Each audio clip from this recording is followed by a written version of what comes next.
부비동이 막혀서 염증이 생긴다고 하니까 콧물을 다 빼내면 낫는 거 아니야? 반은 맞고 반은 틀려요. 증상 완화에 도움은 되지만 SNS에 돌아다니는 극단적인 방법들은 조금 주의를 하셔야 돼요. 실제로 효과가 있는지 팩트 체크를 해보고 의사가 권장하는 가장 안전하고 확실한 관리법까지 한 번에 정리해 드릴게요.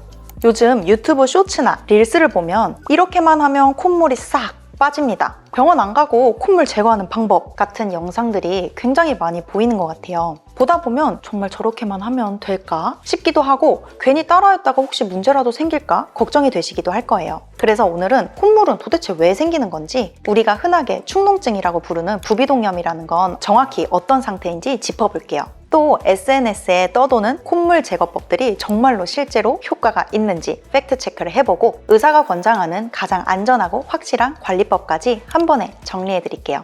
먼저 가장 중요한 사실부터 짚고 가볼까요? 콧물 자체는 결코 나쁜 게 아니에요. 우리 코 안 점막에서는 매일 정상적으로 콧물이 만들어지고 있어요. 이 콧물은 코 안을 촉촉하게 유지해주고 외부에서 들어오는 먼지나 세균, 바이러스 같은 이물질들을 붙잡아서 밖으로 내보내는 일종의 방어막 역할을 해주죠. 문제는 콧물의 양이 비정상적으로 많아지거나 밖으로 잘 빠져나오지 못할 때 발생해요. 우리 얼굴뼈 안쪽, 코 양옆이나 양미간, 이마 쪽에는 부비동이라고 하는 빈 공기 주머니가 있어요. 이 부비동 안에서도 콧물이 계속 만들어지는데 정상적인 상태라면 좁은 통로를 통해서 코 안으로 자연스럽게 배출이 돼야 되죠. 근데 감기나 알레르기 비염 혹은 코 안의 물혹 때문에 점막이 부어서 이 통로가 막히면 어떻게 될까요? 콧물은 계속 만들어지는데 밖으로 나오질 못하니까 부비동 안에 고이게 되는 거예요. 이 고인 콧물들은 점차 끈적해지고 누런 농으로 변하면서 염증을 일으키는데 이걸 단순한 코감기를 넘어서 부비동염, 축농증이라고 부르는 거죠.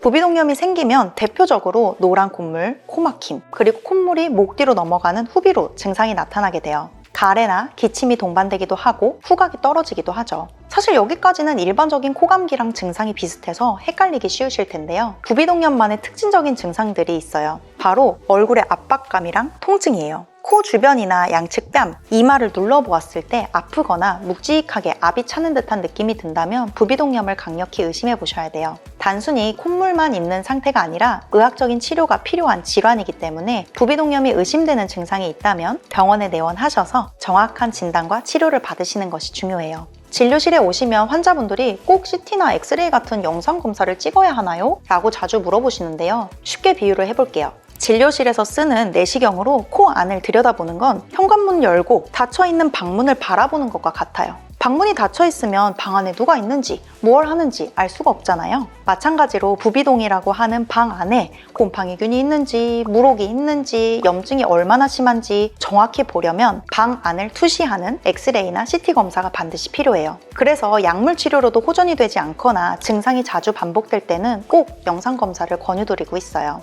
부비동염은 크게 급성과 만성으로 나눠서 생각할 수 있어요. 하나씩 간단히 정리를 해볼게요. 급성 부비동염은 보통 감기가 일주일 이상 지속될 때 발생 위험이 올라가요. 경우에 따라서는 열이 나기도 하고 콧물이 더 끈적해지거나 누렇게 변하기도 하죠. 이런 경우에는 보통 항생제 치료를 하게 되고요. 상황에 따라서 비강 스테로이드 분무제 같은 약을 함께 사용하기도 해요. 그래서 앞에서 말씀드린 것처럼 단순히 집에서 해결하려고 하시기보다는 병원에 방문하셔서 정확한 진단과 치료를 받는 게 중요한 질환이에요. 반대로 증상이 3개월 이상 지속이 된다면 만성 부비동염으로 진단을 하게 돼요. 만성의 경우에는 급성 때처럼 얼굴에 압통이 뚜렷하지 않은 경우들도 많아요. 그래서 실제 진료를 하다 보면 그냥 계속 콧물이 있어서 저는 비염인 줄만 알았어요 라고 오셨다가 CT 검사에서 만성 부비동염으로 확인되는 경우들도 꽤 많죠. 만성 부비동염 역시 약물 치료와 코 세척이 기본이지만 좋아지지 않는다면 다른 원인을 찾아봐야 돼요.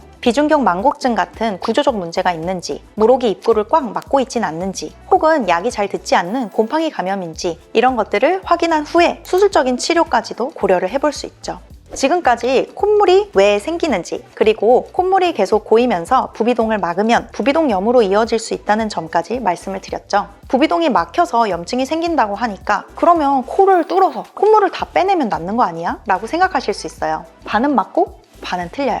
고여있는 콧물을 배출시키는 건 증상 완화에 도움은 되지만 최근 SNS에 돌아다니는 극단적인 방법들은 조금 주의를 하셔야 돼요. 하나씩 팩트 체크를 해볼까요? 지금 보여드리는 영상처럼 한쪽 코를 손가락으로 막고 반대편 광대를 누른 뒤에 숨을 쉬는 거예요. 이 방법은 압력과 자극을 이용한 방식이에요. 코 옆을 누르게 되면 점막이 순간적으로 자극을 받으면서 콧물이 뒤쪽으로 넘어가거나 이동을 하면서 잠깐 시원해진 느낌이 들 수 있어요. 그래서 콧물이 빠졌다 라고 느끼는 경우도 있죠. 하지만 실제로는 콧물이 밖으로 배출된 게 아니라 위치만 이동한 것일 수도 있어요. 그래서 일시적으로 좋아진 느낌은 들 수 있지만 콧물이 제거되는 방법이라고 보기는 어렵죠. 그냥 콧물이 어딘가 밖으로 배출되지 않는 이상 부비동 안 어딘가에는 계속 남아있을 수 있기 때문이에요. 두 번째, 약물 주입하는 건 특히 조심해서 보셔야 돼요. 요즘 영상들을 보면 코 안에 어떤 약물을 넣으면 즉각 시원해진다 이런 식으로 소개를 하면서 상품 광고로 이어지는 경우들도 많이 봤어요.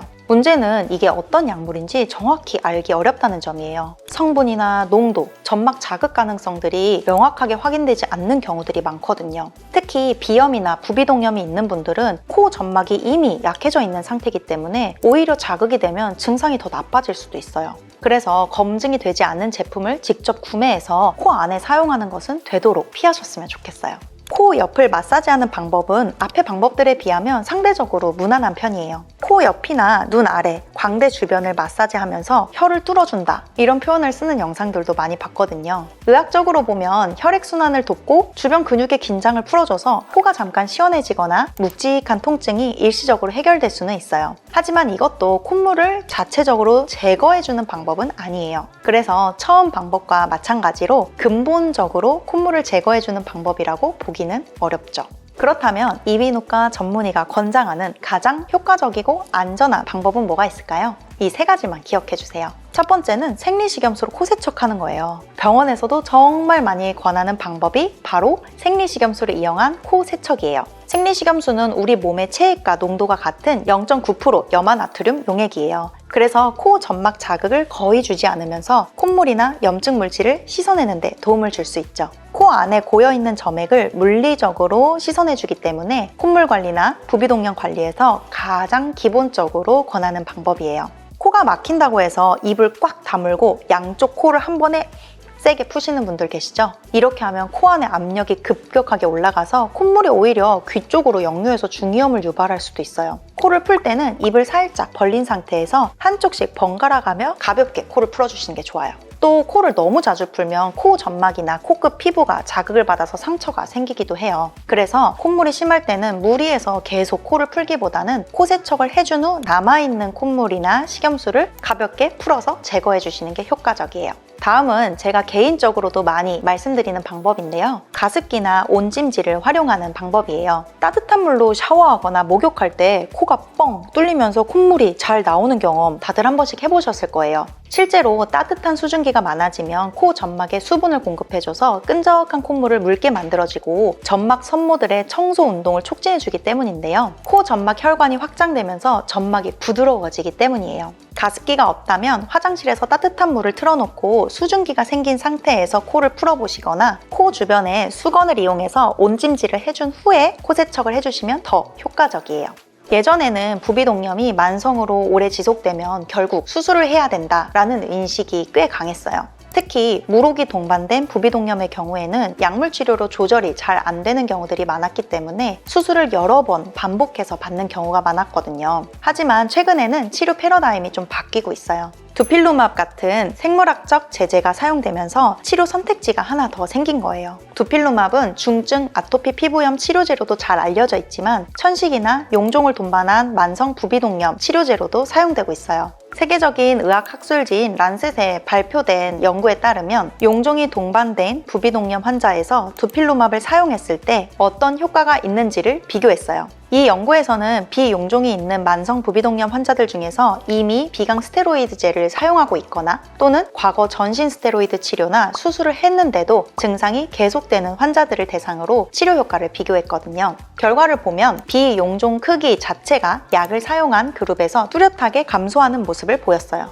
그리고 흥미로운 점 하나가 더 있는데요. 24주 동안 약을 사용한 뒤 중단했더니 다시 용종이 커지는 현상이 나타났다는 점이에요. 그래서 이 치료는 꾸준히 사용하는 것이 의미가 있다 이런 이야기가 나오기는 하죠. 또 코막힘 증상도 약을 사용한 환자에서 지속적으로 개선된 모습을 보였고요. 마찬가지로 약을 중단하면 다시 악화되는 경향이 관찰되긴 했어요. 후각 기능도 마찬가지였어요. 약을 사용한 그룹이 사용하지 않은 그룹보다 냄새를 맡는 기능이 더 많이 개선된 결과를 보였죠. 아직은 부비동염 분야에서 급여 적용이 되지 않고 실비보험 기준도 매우 까다로워서 비용 부담이 크다는 게 사실 가장 큰 단점이지만 과거 수술 후에도 재발해서 계속 고통을 받는 분들이라면 훌륭한 대안이 될 수 있으니까 주치의와 꼭 상담해 보시기를 권유드릴게요. 오늘은 콧물과 부비동염에 대해서 이야기를 해봤어요. 요즘 SNS나 쇼츠에서 유행하는 방법들 무조건 다 나쁘다고는 할 수 없죠. 하지만 효과가 과장된 정보는 한 번쯤은 의심해 보시는 게 필요해요. 우리 몸에 직접 적용하는 방법인 만큼 안전한지 의학적으로 근거가 있는지 꼭 한번 생각해 보는 게 좋을 것 같아요. 저는 다음에 더 좋은 내용으로 찾아뵙도록 하겠습니다. 지금까지 이비인후과 전문의 주수연이었습니다. 감사합니다.